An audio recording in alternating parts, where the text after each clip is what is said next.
Ich lauf zum Supermarkt und bleib vor Schreck gleich stehe. Ich kann ja gar nicht glauben, was ich da sehe. Jeder schiebt den Einkaufswagen aus der Ladetür.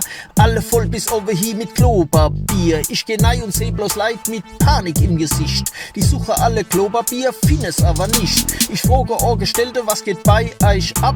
Sie schüttelt bloß den Kopf und sagt, die bringen mich ins Grab. Die kloppen sich grad um die letzte Klopapierroll und dabei ist ihr Wagen schon bis über der Rand voll. Sie nimmt das Schild und hängt es vor die Eingangstüren aus. Da drauf steht dick und fett, Klopapier ist aus.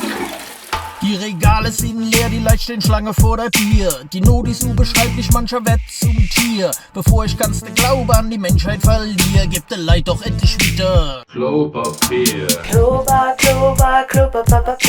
Klopapier. E2 Packs am liebsten 3 oder gleich 4. Jeder will einen riesengroßen Vorrat Klopapier.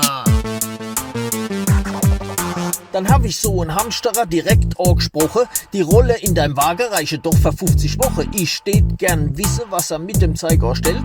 Er meint, es gibt nichts Praktischeres auf der Welt. Man kann zum Putzen nehmen und zum Eiwickeln verwenden, als Ersatz für Taschentücher und zum Schutz der Hände. Man kann sich gegen Lärm in die Ohren stopfen, als Serviette beim Kaffee und gegen Rotwein tropfen. Aber das Beste ist das vierlagige Klopapier. Nimmst die Blätter auseinander, hast die Länge mal 4. Mehr wollte ich gar nicht hören, hab einen Stehe gelassen. Der Supermarkt ist derweil wegen Überfüllung geschlossen.